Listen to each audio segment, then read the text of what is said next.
The marble-floored chamber was heavy with silence, broken only by the distant shuffle of leather shoes and the soft click of pens on notepads.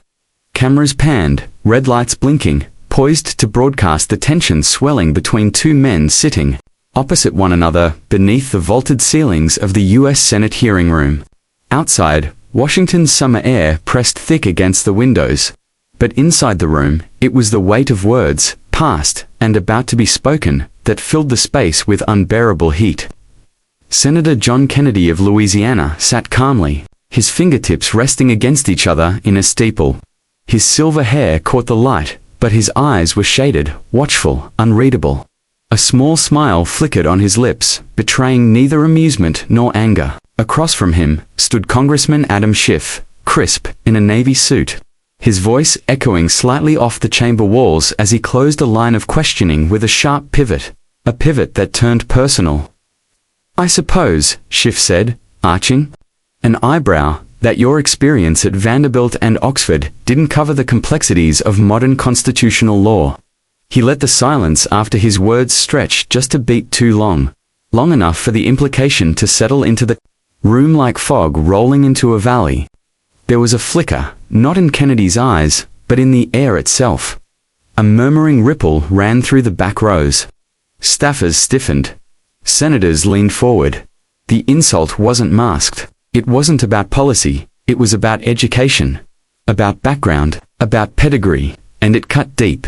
What Schiff didn't realize, or perhaps underestimated, was that John Neely Kennedy was a man forged not in the marble halls of power, but in the red clay grit of Louisiana. He didn't carry his education like a badge. He carried it like a burden, one earned, one tested, and one constantly dismissed by those who assumed charm meant ignorance. Born to a blue-collar family in Centreville, Mississippi, Kennedy had grown up knowing the value of work. His father was a World War II veteran turned small-town banker who never quite stopped flinching at loud noises. His mother, a schoolteacher, taught him to read using worn-out classics and made him memorize poetry when he misbehaved. They couldn't give him luxury, but they gave him fire, the kind that burned quietly beneath politeness. By the time he made it to Vanderbilt on scholarship, Kennedy already knew what people thought of boys like him. At Oxford, the accent, soft, southern, unhurried, made him a curiosity. Later, at the University of Virginia for law school, he became used to being the smartest man in the room, and the least assumed to be so when Schiff took his shot. When the cameras caught that flicker of condescension dressed up as wit, Kennedy didn't flinch. Instead, he smiled. "Congressman Kennedy," began, his voice smooth like aged bourbon, but with a bite underneath. "I'd be happy to talk constitutional law with you. In fact, I'd enjoy it. But let me offer a little wisdom first. Where I come from, we don't measure a man's knowledge by how many names he can drop, but by how well he listens when someone else is speaking." There was a pause. Not the pause of someone searching for words, but the pause of someone waiting for truth to land. "You can mock my accent. You can dismiss my education. But just remember, while I was working 3 jobs to afford textbooks, you were interning in offices where the coffee was brewed by someone else's son." The silence exploded into murmurs. Someone in the press row dropped their pen. But Kennedy wasn't done. "I read Locke and Hobbes and Madison by candlelight in a trailer that didn't have central air. I wrote my Oxford thesis on human rights in Latin America while my classmates wrote about wine pairings and theater. I didn't learn the law to impress anyone. I learned it because the law was the only thing that could stand between my people and the powerful." The tone shifted. Gone was the genteel drawl used to charm donors at fundraisers. This was the voice of someone who had waited decades to be underestimated, one time too many.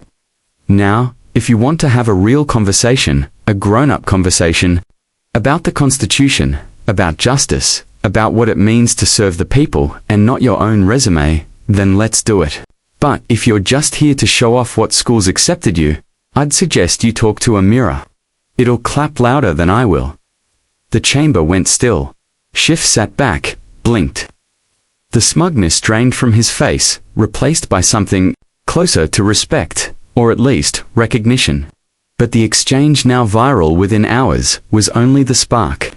In the days that followed, the media churned with commentary. Clips from the hearing spread like wildfire on social media. Kennedy's words, sharp, raw and searing, resonated far beyond the Beltway. In diners across the Midwest, in union halls, in rural libraries and urban kitchens, people nodded along. Because they knew the look Schiff gave Kennedy, they had received it 1,000 times in job interviews, in hospitals, in courtrooms, in classrooms. That exchange became more than just a political moment. It tapped into something deeper, a reckoning, a reminder that wisdom isn't always polished, and truth doesn't always wear a tie. Meanwhile, Kennedy found himself at the center of a national conversation he hadn't asked for, but welcomed. Behind the scenes, two subplots unfolded like tributaries, feeding into the river of that moment. The first was with Kennedy's former professor at Oxford, Dr. Margaret Ellison, now retired and living in Virginia. She sent him a letter handwritten in careful cursive. "John, you always had the ability to blend fire with restraint. I remember when you stayed behind after class one winter evening, arguing for the rights of prisoners in Guatemala when no one else cared. Today, I saw that same fire, and I smiled.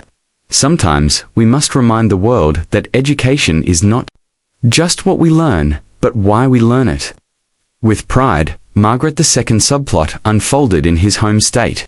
A young woman named Alana Boudreau, a senior at LSU, and first-generation college student, saw the hearing clip while on break at the diner where she waitressed. She'd been debating whether to apply for law school, doubting she'd ever fit in among the Ivy Leaguers. But after seeing Kennedy's words, after seeing someone who spoke like her, looked like her dad, and still commanded a room full of Washington elites, she applied. She wrote in her personal statement, "I want to use the law like John. Kennedy does not as a weapon, but as a voice." These stories, scattered and quiet, wove into the larger narrative of what it meant to be underestimated and what it meant to rise above it. As summer waned, Kennedy gave a speech at a small town hall in Ruston, Louisiana. No cameras, just folding chairs and locals. He told them about the hearing, about the insult, about the truth underneath it. And then he paused. "I'm not mad at Adam Schiff," he said quietly. "He said what a lot of people think, that some of us don't belong in the room. But I'm telling you now, we do. And so do your kids. And so will their kids, if we teach them that where you come from doesn't define how far you go, only how hard you're willing to walk." The applause that followed wasn't thunderous. It was steady, solid, like rain on a tin roof. Grounding, familiar, true. In the end, the moment wasn't about Kennedy or Schiff. It wasn't even about education. It was about perception, about identity, about how America still grapples with what intelligence looks like, and who's allowed to speak it. And perhaps that was the greatest shock of all, not that Kennedy's response was powerful, but that so many people had been waiting so long to hear it. Life lesson: never let someone else's assumption about your background, your accent, or your education determine your worth.